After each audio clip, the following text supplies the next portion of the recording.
Hey everyone, it's the Koopa Man. Last week we talked about Mary Sue's, and I mentioned this tidbit.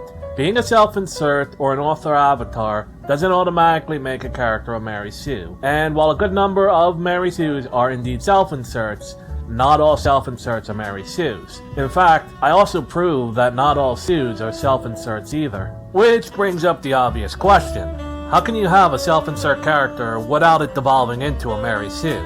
Well, there are a number of ways, ranging from just being a background character with a unique appearance, to being the pipe-smoking guide through the world of the story, to outright being God at the art desk and drawing the character in need of saving back into existence. The thing about Sues is that they're a black hole devoid of personality, yet the center of everything. If a character is a reference to a creator of a work in a way that isn't self-absorbing, then the character is just a self-insert without being a Sue. That's really the long and short of it. And there are a number of examples of author avatars or authors inserting themselves or making characters based on themselves. The comic strip industry is made of this.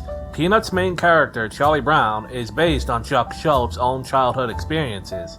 That poor bastard. And John Arbuckle from Garfield is just Jim Davis, but more of a loser played up for laughs. The main premise are from the author's own experience, but the characters are often exaggerated to entertain the audience. There's also the Divine Comedy, which, if it were written today, wouldn't be taken as serious, was just at the end of the day the story of the author and his brother traveling through hell, hanging with dead people, laughing at all their enemies burning in hellfire, and meeting up with his dead girlfriend in heaven. But what keeps Dante from being a Sue is that the story of the Divine Comedy is far less about the character and more about the experience. It could have been anyone going through hell, but the journey would have been the same nonetheless. There are times, as well, where it gets interesting. I mentioned it before, but in Fantastic Four, the team once met God. The God of the Bible, Jehovah. By virtue of the authority vested in me. Oh, lay off, we haven't started yet. Come on. Who threw that? Who threw that stone? Come on. And when they got there, they saw, I shit you not, Jack the King Kirby sitting in his office at the drafting board. And he simply draws Ben Grimm the Thing back into existence. It was a really memorable moment. Similar to how Stan Lee cameoed in nearly every Marvel movie until his passing, as did Sam Raimi and Bruce Campbell in the Raimi Spider-Man movies. Then there's Wes Craven's New Nightmare. Long after the Nightmare on Elm Street formula had gone stale, Craven thought of a new way to make one more movie, by making it about how he, himself, Wes Craven, had to make a new movie to keep Freddy Krueger trapped in the realm of fiction. With a cast featuring Heather Langenkamp, who played the last girl of the series, and Robert Englund, the actor who played Freddy, effectively playing themselves. And while New Nightmare wasn't really a hit at the box office, it's a cult classic to this day, and a favorite in the series to most fans, myself included. Heck, it even found a way to include the 1994 Northridge earthquake into the movie because it was a real event that occurred during production. That's straight up dedication to the premise. Though, can we really call New Nightmare a self-insert? Or is it more the villain of the movie inserted himself into our reality? Think about that, why don't you? Then there's times, such as in the isekai genre, where the protagonist is very much an author and audience insert, but is portrayed as sort of a loser. Konosuba is sort of famous for this, and in spite of this, it has a large following to the point that more people know who Aqua and Megumin are than know the title they're from. Though if you ask me, that pussy-ass Kazuma ought to leave darkness to me. He can keep playing with the goddess brat and the exploding girl child. This has actually become a bit of a criticism of the isekai genre, with protagonists being too samey and too bland, because they have to be the audience's self-insert. And honestly, I do understand it, but is it a problem with the trope, the genre, or the hand of the author not being skilled enough to handle the art of storytelling? Never forget that technically Harry Potter and Chronicles of Narnia are also isekai stories with audience surrogate protagonists. The fact that you didn't notice is proof of the author's skill with their craft. I have stated this many times on my channel, that being that tropes are tools. Whether or not a story is good or not is not up to the tropes, but the craftsmanship of the writer. So many people, even still, wrongfully blame the tropes for the problems in stories and characters they don't like, and that's really just misdirecting blame from where it belongs, squarely in the hands of the writer. And that leads to the other thing going on people blaming tropes. At the end of the day, interpretations of media are ultimately subjective. Like for example, if Anita doesn't like the damsel in distress trope, that isn't proof of an all-male or all-Jewish conspiracy against women, it's proof that that's her opinion. End of. Her video series coming from the place of, quote, these tropes are bad, it's not only authoritarian, but it's very presumptive, that all women should agree with what's ultimately just her opinion.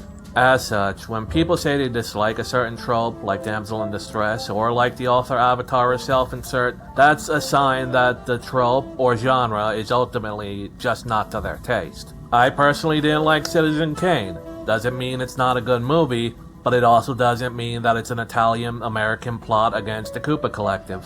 All of this is to say that if you don't like the self-insert fanfic trope, or the author avatar media trope, or the isekai genre, it's not the fault of the genre. It's either the fault of the writer, which is far and away more likely the case, or it's just not something you're interested in. And that's fine. Everyone has different opinions after all. Anyway, sometimes even the actor playing the character doesn't realize the character is an author avatar.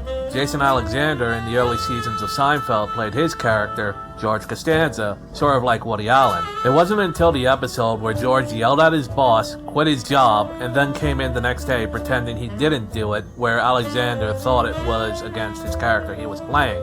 He then spoke to writer and co-director Larry David, who told him that he did the exact same thing working on SNL. And then it clicked. George is Larry, and he hadn't had an issue with that since. J.K. Rowling also based the three main characters of Harry Potter, mostly Hermione, on her own experiences going to school in her youth, as did Mark Twain when he wrote about his experiences growing up in the South. Writers tend to write their stories from experience. It's what shapes their characters. It can't really be helped most of the time. But because all works of fiction are written based on experience, yeah, it sort of happens.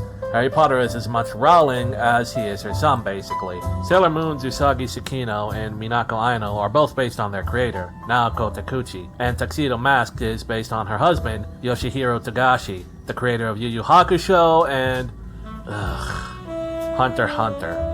Yeah, not everyone's a winner, but 2 out of 3 stellar series between the couple isn't bad. Then there's Seto Kaiba from Yu-Gi-Oh!, who isn't based on the author, Kazuki Takahashi, but rather a collective reference to gaming snobs he dealt with when playing in his various hobbies, and it shows. Kaiba's not just an asshole, he's the asshole. He's the guy who got so salty that he lost the card game, he hired Duke Togo from Golgo 13 to kill the guy who beat him. He's so salty, he named the loser dorm after his rival in the academy he builds in his adulthood. And there are gamers like him in every hobby. And then there's the Band of the Hawk in Berserk being based on Kentaro Miura's friend group from college. Let's not dive too deep into what happened to that group. Nobody really has a problem with these characters. Well, someone might, but they'd be factually incorrect. But you get the idea. It's not because the characters are, quote, self-inserts is why people have problems. A self-insert can be compelling. So can avatars based on the author and their friends. Jeff Johns based Stargirl on his late sister. That's not just compelling, it's actually a bit bittersweet. It's like he immortalized her after her passing. The best characters in stories and media are ones who seem like real people. That is because the best characters are real, in a sense. It's the author who makes them real. And the characters an author creates become like extensions of themselves. Or they become reflections of how they view the very real people around them in everyday life. Write who you know, after all. From this standpoint, the self-insert and author avatar trope sort of becomes unavoidable. Characters can only feel human if the writer makes them human using their own human experiences. And that's a real secret to storytelling at the end of the day. Now, that doesn't excuse using self-inserts as a blatant, self-aggrandizing wish fulfillment or power fantasy. That's just bad writing. But when you get right down to it, all characters are self-inserts to some degree or another of the writer. And you really shouldn't treat that as an issue with the trope itself, or a sign of being a Mary Sue, more than you should get at the disease at its source. The problem will always be bad writing. And that's that. Author avatars are fine, depending how they're used, but bad writing will always ruin any character or trope. Anyway, that's about all I have on this topic. This has been the Koopa Man. If you like this video, leave a like and subscribe as it helps my channel grow. If you have other examples of author avatars or self-insert fictions that I haven't touched upon, talk about it in the comments, as I'd love to hear your guys' thoughts. And until next time, game on.